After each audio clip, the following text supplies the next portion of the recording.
Hello friends, આજે આપણે બનાવીશું એકદમ ઇન્સ્ટન્ટ બની જાય તેવા રવા બેસનના ઉત્તપમ. આ ઉત્તપમ આપણે વેજીટેબલનો ઉપયોગ કરી અને 10 થી 15 મિનિટમાં બની જાય તેવા એકદમ હેલ્ધી નાસ્તો તૈયાર થઈ જાય છે. આ નાસ્તો તમે બાળકોના લંચ બોક્સમાં પણ આપી શકો છો.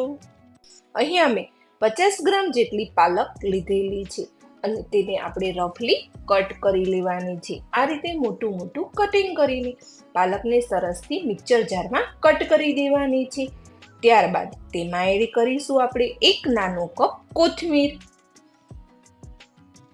અને 1 આદુનો ટુકડો, 3-4 લસણની કળી અને 2 નંગ લીલા મરચાના ટુકડા અને ગ્રીન કલર જળવાઈ રહે તેના માટે 1 ટેબલસ્પૂન ખાંડ અને 1 કપ દહીં. અહીંયા મેં દહીં ખાટું લીધેલું છે જેથી આપણા ઉત્તપમ એકદમ ટેસ્ટી બને. આપણી પેસ્ટ એકદમ સરસથી તૈયાર થઈ ગઈ છે. આ રીતની પેસ્ટ સરસથી તૈયાર કરવાની છે.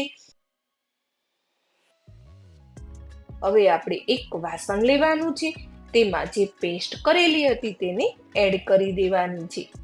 હવે તેમાં આપણે 1 કપ સોજી એડ કરવાના છે. અહીંયા મેં ઝીણી સોજી લીધેલી છે અને 1/4 કપ બેસનનો લોટ લેવાનો છે. બેસન ઉમેરવાનું બિલકુલ ભૂલવાનું નથી અને સ્વાદ અનુસાર સોલ્ટ. હવે બધા જ મસાલાને સારી રીતે મિક્સ કરી દેવાના છે. બેસન ઉમેરવાથી તેનું ટેક્સચર જળવાઈ રહે છે અને તેનો 100 ગણો સ્વાદ વધી જાય છે. આ રીતે બધા જ મસાલાને સારી રીતે મિક્સ કરી દેવાના છે. આપણું બેટર હજુ થોડું કડક છે, તો જે જારમાં આપણે પેસ્ટ બનાવેલી હતી તેમાં થોડું પાણી એડ કરીને પાછું આપણે મિક્સ કરી દઈશું, જેથી આપણું બેટર થોડું પતલું થઈ જાય. આ બેટર એકદમ પતલું પણ નથી કરવાનું અને એકદમ જાડું પણ નથી કરવાનું. જો તમે આ રીતે ક્યારેય પેસ્ટ ન બનાવી તો એકવાર જરૂરથી બનાવજો, તો તેનો સ્વાદ 100 ગણો વધી જાય છે.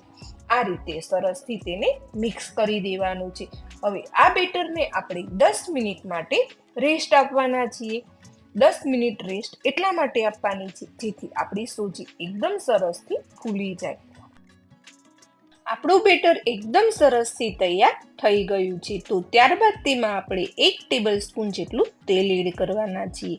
તેલ એડ કરવાથી આપણા ઉત્તપમ એકદમ સોફ્ટ રહે છે, જેથી લાંબો સમય સુધી બાળકોના લંચ બોક્સમાં આપો તો પણ ઉત્તપમ એકદમ સ્પંચી અને એકદમ સોફ્ટ રહે છે. તેને એક જ ડાયરેક્શનમાં સારી રીતે ફેટી લેવાનું છે. ત્યારબાદ અહીંયા મેં સાદી પેન જ લીધેલી છે. જો તમારી પાસે નોનસ્ટિક હોય તો નોનસ્ટિક લઈ શકો છો. 2 થી 4 ટીપા તેલ લગાવીને આપણે એકદમ મીડિયમ ઉત્તપમ બનાવવાના છે. આ રીતે નાના નાના ઉત્તપમ તૈયાર કરવાના છીએ. હવે તેને એકદમ સરસથી પાથરી દેવાનું છે. ઉત્તપમ એકદમ પતલો પણ નહીં અને એકદમ જાડો પણ નહીં, એ રીતનો ઉત્તપમ તૈયાર કરવાનો છે. જો તેની સાઈડ પલટાવવા માટે ઉપર તેનો કલર પણ સરસ મજાનો ગ્રીન થઈ ગયો છે, તો હવે તેની હલકી આપણે સાઈડ પલટાવી દેવાની છે. ગેસની ફ્લેમ મીડિયમ ટુ લો જ રાખવાની છે. આ રીતે ગોલ્ડન બ્રાઉન થાય ત્યાં સુધી બંને સાઈડ સરસ મજાના શેકી લેવાના છે. આ ઉત્તપમને તમે બાળકોના લંચ બોક્સમાં પણ આપી શકો છો કે સવારના નાસ્તામાં પણ ખાઈ શકો છો, અથવા તો સાંજની હલકી ફૂલકી ભૂખમાં પણ આ ઉત્તપમ ખાઈ શકાય છે. આ રીતે બંને સાઈડ પ્રેસ કરતા જઈશું અને ઉત્તપમને સરસ મજાના શેકી લેવાના છે. એકદમ હેલ્ધી અને પૌષ્ટિક ઉત્તપમ આપણા સરસ મજાના તૈયાર થઈ ગયા છે. જો આ રીતે ઉત્તપમ તમે ક્યારેય ન બનાવ્યા હોય ને તો એકવાર જરૂરથી બનાવજો. ખૂબ જ ટેસ્ટી એવા લાગે છે.